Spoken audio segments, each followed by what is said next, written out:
Hello, guys. It's Sulfur and Seeds here. I wanted to talk about something. I want to talk about let's go with death. Death. What do we know about death, and what is going to happen? Oh, you will die. Shocker, I know. Everyone's got to. Now, we can get into what some other religions and things say that will happen. Um, I'm not here to disprove or prove anything. First and foremost, uh, I try to live my life with no hangups. When it comes to religious views or political views or any of that kind of nonsense. No, not nonsense, but to me, to be like side picking, to pick a side, is nonsense for me. To be like stand my ground and be like, this is it, and then it's nonsense in a way of like shunning everything else. I think that that's a bad thing to do. You won't hear me for or against any side. I do favor Buddhism. I am a Buddhist, but to each his own. We need everybody to make the world go round. You know what I'm saying? Just spread that positivity, y'all. Anyways, death. It's coming. Death is something that happens to all of us. Old age, dying, and death. Sometimes it's not even old age, we just die young. Uh, as y'all probably saw in my last video, where I talked about my history, I've had a lot of people pass away in my lifetime, or close to me, and that is kind of the. I wish I had a tissue. I do. There's my hanky. My hanky. Ah. Okay. I dropped it. Anyways, uh, it has shaped my worldview on everything, pretty much. Those people passing away and people getting sick and watching that. And my mom had a rare disease called Church-Stroud syndrome, and they're still not even sure if that was what it was. Like it's so. It, there's not enough testing done on it to know how to properly test for it, kind of deal. So that's just what they kind of took a stab at and said that's what they think that she did have, and her lungs would bleed on the inside. She'd hemorrhage and could be coughing up blood. It's very very sad, horrible deal. I watched her go through that for the better part of I guess whenever I got out of the penitentiary. So 7 8 years, 7 8 years she went through it, I think. Uh, and in and out of the hospital, with uh, with bleeding of the lungs. Uh, she had to be put on the vent multiple times. So, if any of y'all know about the vent, the little ventilator thing,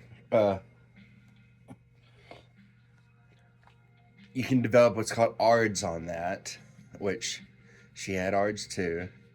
Um, it's because you become dependent on the machine. Well, you know. Anyways, it led to her death. At a younger age, and she was 50, 50 58, 59, I think. 58, 59. Hard for me to recall. It's been a year or so now. It's been over a year, but not quite two. But anyways, and then my friend Anthony was a car wreck. Travis was an overdose. Keith I think his heart had given out. Is what they said it was. Kind of not too.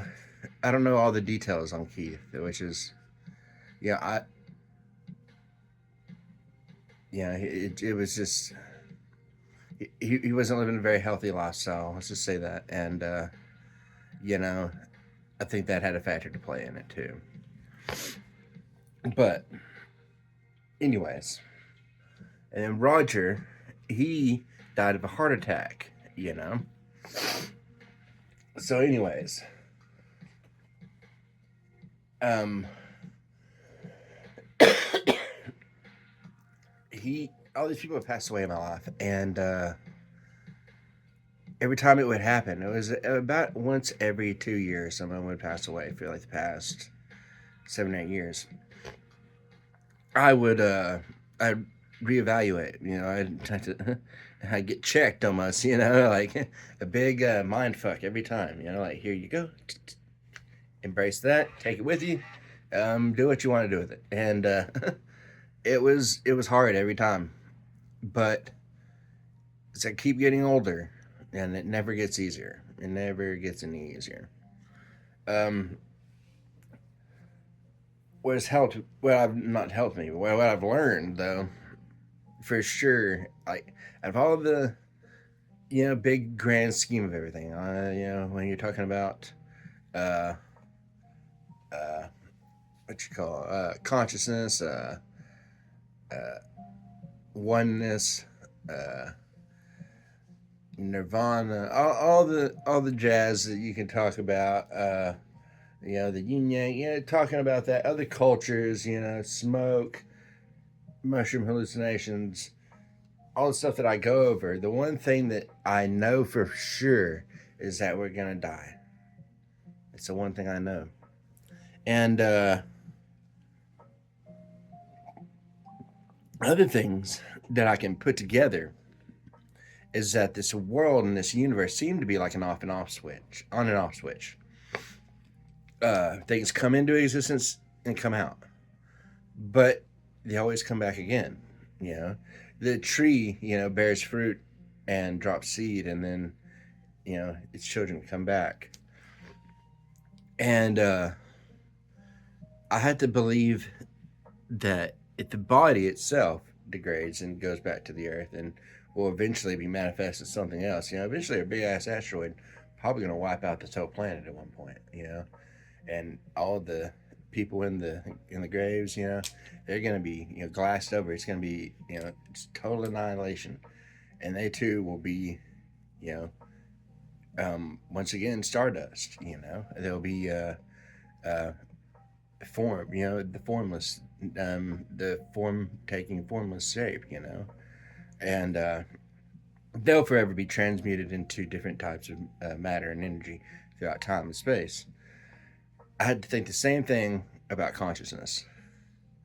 Uh, Consciousness is, if it can come on and go off, that can only mean that it can probably come on again, is what I think. I think it can come on again. I think it's a circuitry. I think it's a network. And that's due to the things that I've seen while being schizophrenic and mushroom and DMT trips. You know, it's harder to get people to take you seriously when you start saying mushrooms and DMT because, the war on drugs has been taking a heavy toll on people's perception of what intoxicants do and their role in the community. And most people say they don't have a role in the community. Well, I beg to differ. Uh, Mushrooms and other plant medicines, marijuana, uh, specifically over in Saudi Arabia, over there in that area, been used for medicinal properties for a millennia. And over in China, they've been used over there for a millennia, forever. And before we had these pills to take, we had plant medicine, and we also, as a tribal communities, we would not just only use plant medicine to heal the body, we'd use it to heal the spirit, and that's where the mushroom and peyote and other things like that come into play. I'm American Indian, so I don't suggest you go get peyote anywhere. But I list it because it's a plant medicine. It really is a plant medicine. One of the big ones, ayahuasca. I mean, these shamanistic type cultures and stuff like that. They don't not only heal the body, but they heal the mind. And you got to take care of head always. And the reason why I say that life and death is like an on and off switch is because, you know, I've seen consciousness alter so much. I've seen it completely warp into something that doesn't even seem like the eyes could possibly even create.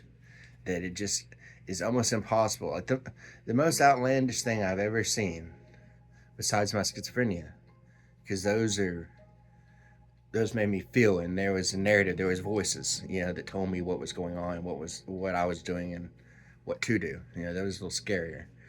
But hallucination wise, the craziest thing I ever saw was an angel.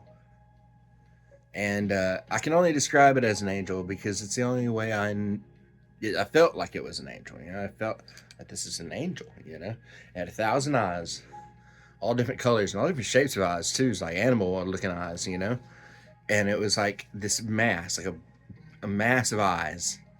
And the way I saw it was the air,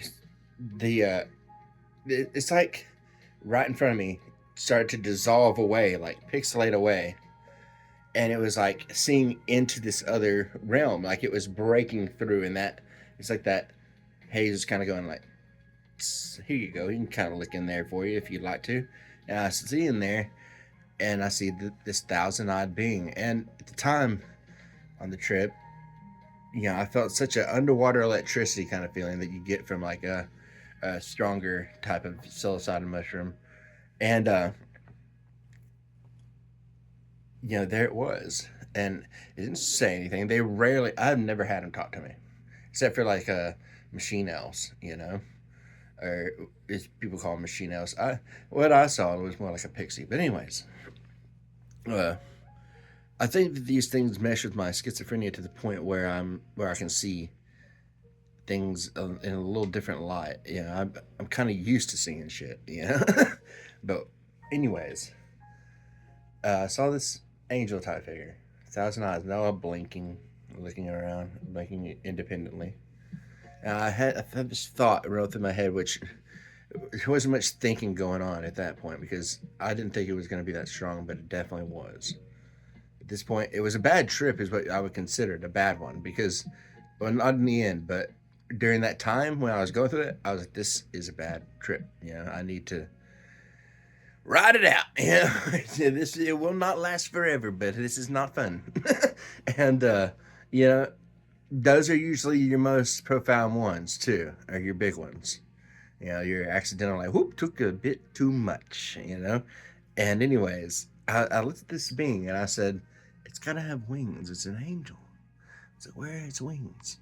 And I look around it, and I look up to where the wings would be, and I can't remember her name. Alex Gray's partner, I think it might be his wife. She does this writing. That's from it's like psychedelic writing. You usually see those writings in the DMT type of visions. Well, I was seeing them in the mushroom vision. So, and you can see them anywhere. It's just potency wise, if you get there, you're gonna get there. Anyways, I saw this hieroglyphic lettering coming up from behind, like connected to almost, but behind the eyes, which makes me think that it's like a type of circuitry, a circuitry into consciousness, maybe.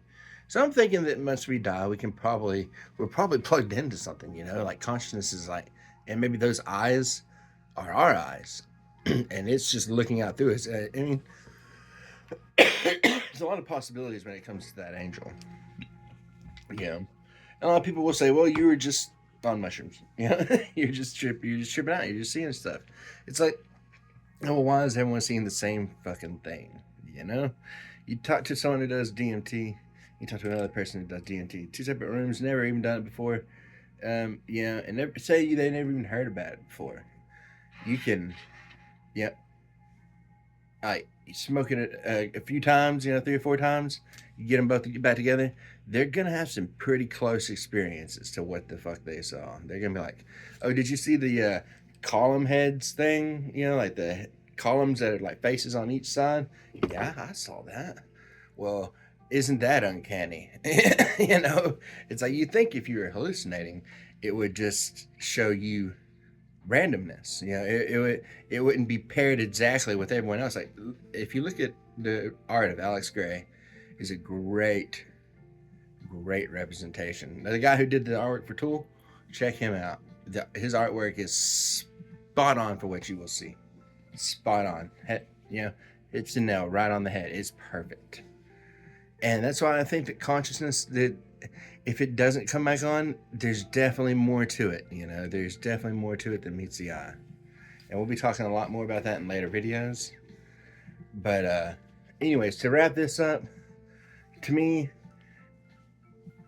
you know, if the universe works in the way that I think it does, you know, with the on and off mode, then eventually we have to turn back on again in some type of form. Whether if you believe in heaven, if you believe in an afterlife, that may be your on time. You know, that may be when you come back on. You know, I'm not trying to disprove anyone's beliefs or anything like that. I'm just spitballing like always. And you know, as I used to say it all the time. You know, may you all find what you're looking for, and I hope you do. All right, y'all. Peace and love. It's Suffering Seeds. I'll talk to y'all later.